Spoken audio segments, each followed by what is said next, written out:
Mohbad Wunmi mú fóònù Mohbad tó wà lọ́wọ́ ẹ lẹ̀ o. Alájà jókòó tádé.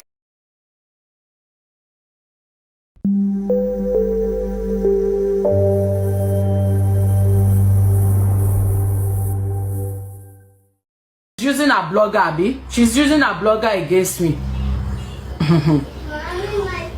She's using a blogger against me. Phone Mohbad Wunmi mú phone Mohbad tó wà lọ́wọ́ ẹ lẹ̀ o. Alájà jókòó tádé phone Mohbad tó wà lọ́wọ́ Wunmi ó mọ̀ ń pa ẹ o. Sọ fún Wunmi kó mú sílẹ̀. Ó máa bá yí ẹ̀jẹ̀ sẹ́. Ó máa bá yí ẹ̀jẹ̀. You want to come for me? Phone Mohbad tó lọ jí mú. Alájà jókòó tádé. You were in support of it. Musile. Àwọn ọlọ́pàá ní ìdí ẹ̀. Alẹ́ ló jí mú o. Alẹ́ ló jí phone yẹn mú. Mo fún yín ní ìtì ni. Mo ṣe sọ pé CY. Èèyàn CY. Ó máa ṣe ẹlẹ́yà. Ìwọ ń dárúkọ èmi. Wunmi. Mo mọ̀ pé wọ́n ni. Èèyàn CY Wunmi ló ń jẹ́ bẹ́ẹ̀. Ṣọlá àwọn blogger ẹ̀ wọ́n máa bá yí ẹ̀ jẹ́. Jókòó tádé, èmi kọ́ ni máa díù pẹ̀lú ẹ. Kàn dárúkọ bàbá mi kò drag bàbá mi. Wà wá mọ̀ pọmọ níbi níran ni mí nígboro Èkó. Wà mọ̀ pọmọ níbi níran ni mí nígboro Èkó. My father told me to go back to America. Ó ní ọ̀rọ̀ tí ìyá ẹ dá jẹ́ kí ìyá ẹ lọ yanjú ẹ fúnra rẹ̀. But just because, and aside from the phone, mo kàn fún ẹ ní ìtì fóònù yẹn ni o.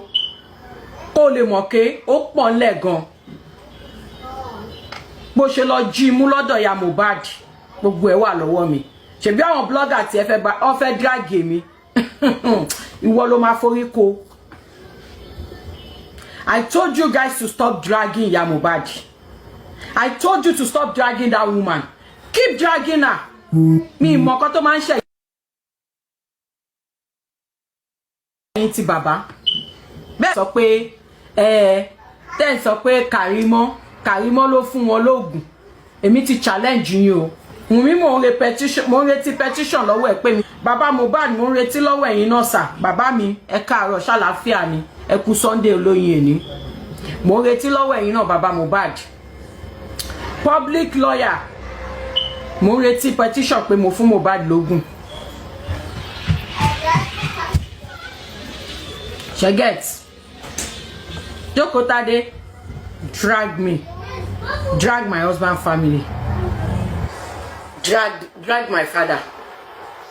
Wo, tú ẹ lọ máa gbé ẹ níbẹ̀.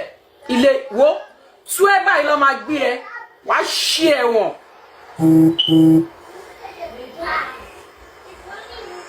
Wá ṣí ẹ wọ̀n jókòó tádé.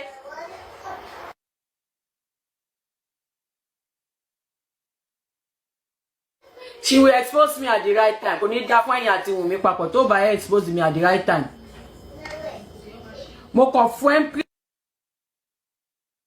preamble ni.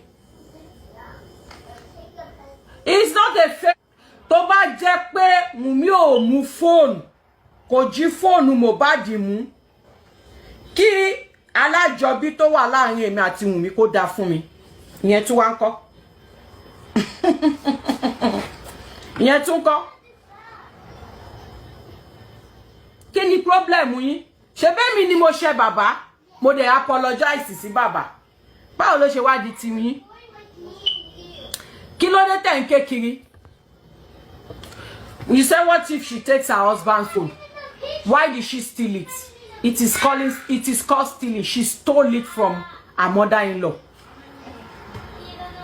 She stole the phone from her mother-in-law. Torí ẹ fẹ́ drag mi, èmi gan wà ńlẹ̀ fún yín. If she's denying that she didn't take it. If she now denied that she didn't take it, ẹ fọwọ́ lẹ́rán kẹ́ máa wò. Tó bá jẹ́ mugu lẹ́yìn ti bàbá. Tẹ́ ẹ mọ̀ the right thing tó yẹ kẹ́ ṣe. Ẹ fọwọ́ lẹ́rán kẹ́ máa wò.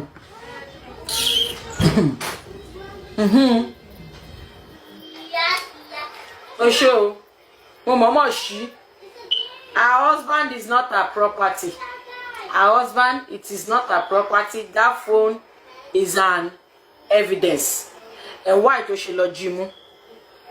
Why to she lọ jimu from that poor woman? It is an evidence.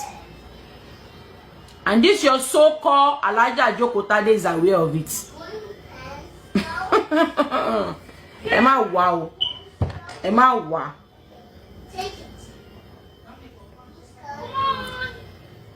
Àwọn ọlọ́pàá gba fóònù, wọ́n ń béèrè fóònù, wọ́n gbà. Wọ́n rò pé gbogbo fóònù Mohbad làwọn ti gbà. Wọ́n mọ̀ pé fóònù kan ṣì wà. Wọ́n mọ̀ pé fóònù kan ṣì wà tí wọ́n ti tú. I was there at Panti lọ́jọ́ táwọn ọlọ́pàá gba fóònù tó rò pé wọ́n ti gba gbogbo fóònù. Wọ́n ti gba gbogbo fóònù. I'm jealous of her, of course, if that is what you think. Me ní ti comment section.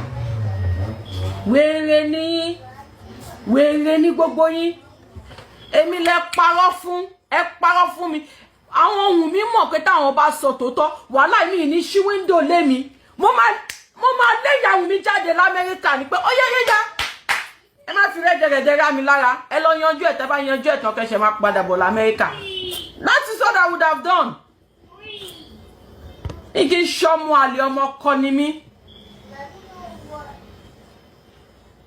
Mi kì í ṣọmọ àlè tó bá yẹ pé mo mọ̀ pé tó bá yẹ pé mo mọ̀ bọ́rọ̀ ṣe rí láti ìbẹ̀rẹ̀ nìyẹn. Ọjọ́ kejì ni máa change tíkẹ́ẹ̀tì ìyàwó mi ti máa ní ó yá.